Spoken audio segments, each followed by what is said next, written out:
근데 만기가 끝나는 것들은 그 다음에 다시 가입을 해야 되니까 그 시점에 내가 중대한 질병에 걸렸다거나 그러면 다시 가입할 수가 없어요. 그런 부분들을 따지면. 안녕하세요. 보험 연주가 송현주입니다. 대부분 만나는 고객들이 보험에 대해 잘 모를 거 아니에요. 네. 그런 사람들에게 좀 두려움이나 어려움을 해소시켜주는 지점장님만의 방식이 있으신가요? 보험이 어렵고 복잡하잖아요. 그래서 되게 쉽게 얘기를 많이 해요. 그래서 병원에 갔을 때 받을 수 있는 그런 예시를 좀 많이 들어주고요. 암진단비 같은 경우를 설명할 때 진짜 적나라하게 설명해드려요. 우리가 건강검진을 받으러 갔는데 받고 나서 제 2차 병원을 한번 가보라고 소견서를 써주잖아요. 그럼 그 소견서를 받고 다시 이제 하는 거를 그림을 쫙 그려요, 저는. 그래서 그 담보를 얘기를 하면서 담보도 거기다 넣어서 얘기를 해주고, 갔을 때 의사 선생님들이 진짜 이렇게 물어보거든요. 진짜. 왜냐면 그 기간 동안 내가 암 진단금을 얼마 갖고 있느냐 이렇게 생각을 대부분 하세요. 그럼 그 기간 동안 갔을 때 선생님들이 급여 치료를 하냐 비급여 치료를 내가 가진 돈이 있느냐 없느냐에 대해서 치료 방법을 얘기를 하잖아요. 진짜 적나라하게 진짜 따진다고 하면, 그러면 그때 이제 필요한 담보들이 있는데, 진단비는 너무 비싸니까 또 이 진단비도요, 70대가 넘어가시면 진단비가 없고 만약에 치료비만 많이 갖고 있다 그럼 치료비로는 거의 안 해요. 70대 이상이 넘어가면 거의 치료를 못하는 경우들이 많더라고요. 그럼 진단금 없어서는 받을 돈이 없어요. 그래서 그 나이에 맞게 고객님께 쉽게 설명을 하고 진단비를 어떤 걸 넣어라 이렇게 얘기를 해드려요. 그래서 70대 이상 넘어간다 그러면 진단비를 비싸더라도 조금 더 넣고 치료비는 조금 덜 넣고, 근데 젊은 사람들은 진단비가 비싸니까 치료비를 더 많이 넣고, 이런 방법들이 있어요. 제가 보험을 오래 하다 보니까 꼭 넣어야 되는 담보들이 있고 불필요 없는 담보는 솔직히 없어요. 이게 얼마큼 확률적으로 받을 수 있느냐가 이제 그런 관건이잖아요. 그럼 확률적으로 우리나라 사람들이 병원에 갔을 때 많이 받는다. 그러면 그 담보가 아무래도 걸릴 확률이 많다는 거예요. 그러면 그 담보는 상대적으로 보험료가 비싸요. 보험료가 비싸서 좋은 담보 말고 보험료가 저렴한데 이거를 커버할 수 있는 담보들이 있어요. 그런 담보들을 넣어주는 게 좋다고 생각해요. 갱신하고 비갱신을 고객님들이 대부분 잘 모르세요. 그러니까 고객님들한테 이해하기 쉽도록 그림을 그려요. 고객님 나이로, 예를 들어서 내가 40대를 만날 수도 있고 50대를 만나고 60대를 만날 수도 있잖아요. 그럼 그 자리에서 그냥 시뮬레이션을 확 돌려버려요. 대부분 뭐라고 하냐, 안 오른다 그랬대요. 갱신이야 조금 올라 별로 안 올라 이렇게 얘기했대요. 그래서 저는 항상 얘기하는 게, 저도 믿지 말고 누가 얘기를 하는데 믿지 말라고 하잖아요. 그래서 시뮬레이션 돌리는 거예요. 그 나이대 그럼 돌려서 내가 예를 들어 50대예요. 그럼 10년 갱신다. 그럼 10년 60대 보험을 이 자리에서 금액을 그냥 까버려요. 그리고 그 금액 총 금액 계산하고 또 70대 계산. 그럼 100세까지 갔을 때 40년 동안의 보험료를 다 합치면 비갱신보다 훨씬 비싼, 그 자리에서 저는 숫자로 그냥 딱 쉽게 설명을 해드려요. 그것만큼 쉬운 게 없더라고요. 그렇게 말씀을 드리면 안 믿는 사람이 대부분 없어요. 그래서 가족이 설계를 한 건에서도 갱신이 맞으면, 요즘 시대는 가족이라고 해서 지인이라고 해서 무조건 보험을 가입하는 시대가 아니거든요. 그래서 눈으로 수치를 정확하게 보여드리면 고객님들이 신뢰가 가장 크세요. 근데 그것만 보여드리고 또 다른 일을 안 하면 안 되죠, 당연히. 그 다음에 뭐 청구라든지 관리라든지 또 이런 부분들을 또 이만큼의 신뢰를 쌓았으면 그만큼의 또 신뢰를 드려야 된다는 게 맞다고 생각합니다.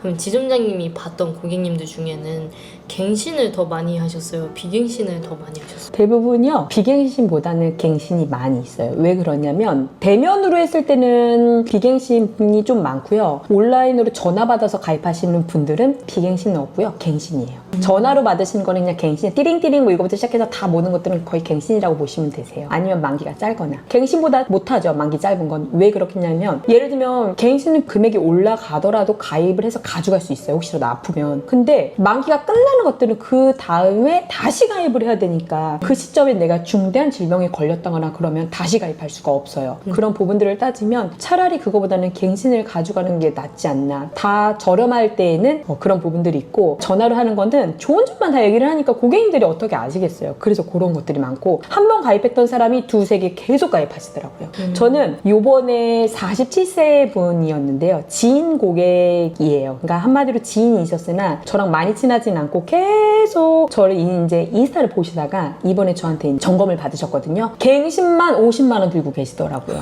그러니까 이게 문제인 거예요. 저희 다 갈아치워서 그 정도로 안 하고 점검 도와드리고 거의 그 정도 가격에도 훨씬 좋은 보험으로 변경할 수가 있습니다. 보험금 청구를 잘 해주신다고 하셨잖아요. 네. 꿀팁 같은 게 있으신가요? 제가 청구를 많이 하다 보니까 쉽게 하는 방법을 터득한 거예요. 저만의 노하우는. 아마 저처럼 하시는 분들도 많겠는데, 지금은 청구를 하면 많이 이렇게 연결된 프로그램을 상품을 쓸 수 있는 돈을 월정액을 주고 쓰거나 아니면 뭐 그런 부분들이 많이 정해져 있거든요. 근데 저는 그 전부터 되게 쉽게 했어요. 꿀팁이라고 하면 담당자 연락처를 다 저를 적어요. 그래서 우리 고객님한테 직접 전화 가지 않게 하고 저한테 모든 전화가 다 오게 해서 제가 그냥 다이렉트로 고객님이 물어보고 또 이렇게 왔다 갔다 시간이 걸리잖아요. 제가 다 해요. 담당 설계사한테는 그 청구 내역들이 다 오는데 저희들이 만나다 보면 고객님들이 원래 갖고 계셨던 보험들은 좋은 것들은 정리를 안 하잖아요. 그럼 그 담당자는 제가 아니기 때문에 뭐 이관도 할 수 있고 여러 가지 방법이 있는데 어찌됐든 저는 제 연락처를 다 써서 그 모든 피드백을 제가 고객님께 부담드리지 않고 그냥 제가 하고 그냥 돈만 통장에 잘 입금되었는지만 확인할 수 있게 그걸 다 제가 합니다. 가입을 하기 전에 꼭 고객님한테 확인시켜 드려야 할 사항 같은 게 있어요? 네, 제일 중요한 거는 그 전에 뭐 진단을 받았거나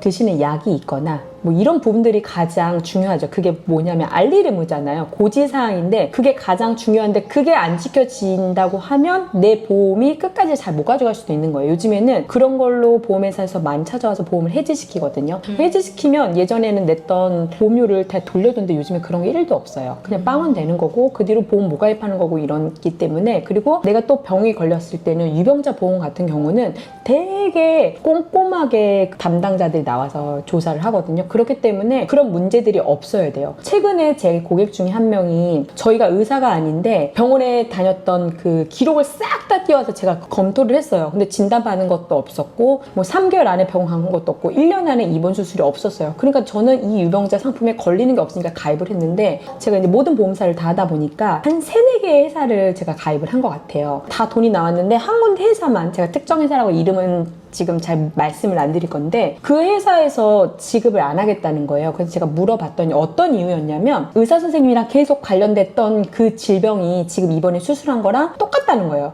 진단은 내리지 않았지만 똑같다는 거예요. 근데 그거는 의사 선생님만 알 수 있는 거지 우리가 일반 사람이라든지 의과대학을 나왔다 해도 이건 잘 모를 것 같아요. 안 준다는 거예요. 그래서 제가 손해배상도 고용을 해봤고 다 했는데 결론은 이 돈을 못 받았어요. 근데 제가 너무 억울하더라고요. 저는 이럴 때 되게 억울해요. 잠 못 자거든요. 그래서 당연히 환수도 다 시켰고 그래서 제가 엄청 억울하더라고요. 이 회사에게 따졌어요. 이제 제가 곰곰이 생각을 해보니까 장문의 글을 이제 쓰게 됐어. 한 7, 8장을 쓴 것 같아요. 뭐라고 썼냐면 너네 회사에서 실손 의료비가 처음부터 들어있었어. 1세대가 들어있었거든요. 1세대가 들어있어서 내가 그동안 청구를 우리 고객님이 계속 하셨잖아. 근데 니네가 이거를 유병자라고 해서 걸리지 않았으니까 상품을 받아줘서 가입을 했잖아. 근데 결론은 그럼 넌 다 알고 있잖아. 근데 왜 보험금 지급을 안 해? 이래서 다 환수됐던 걸 이걸 다 원복시켰어요, 제가.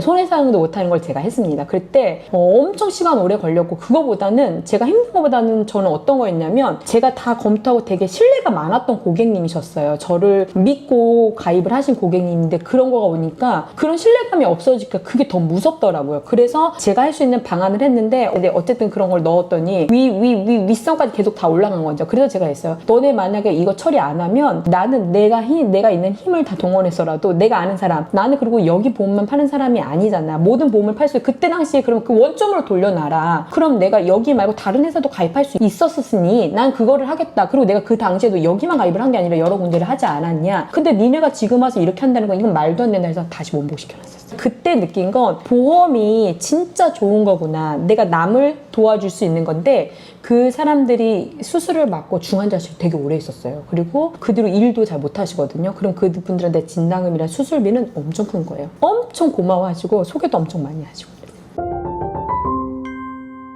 저는 이 일을 하면서 뭐 설계를 잘하는 거, 고객 관리를 잘하는 거, 고객님과 소통을 잘하는 거 다 무조건 다 중요하거든요. 이걸 받침이 되려고 하면 우선 가장 중요한 건 신뢰라고 생각합니다. 신뢰가 밑바탕이 되려면 이 모든 것들이 다 충족이 돼야 된다고 생각을 합니다. 어느 것 하나 부족하지 않고 적절한 상태에서 모든 신뢰가 잘 쌓이면 혹시라도 제가 사람이니까 실수할 수 있잖아요. 그래도 고객님께서 이 사람은 절대 그냥 악의적으로 고의적으로 한 것이 아니라 정말 실수였구나 이렇게 믿을 수 있으실 것 같아요. 그래서 가장 중요한 건 신뢰라고 생각합니다. 이상 보험연주가 송연주였습니다. 감사합니다.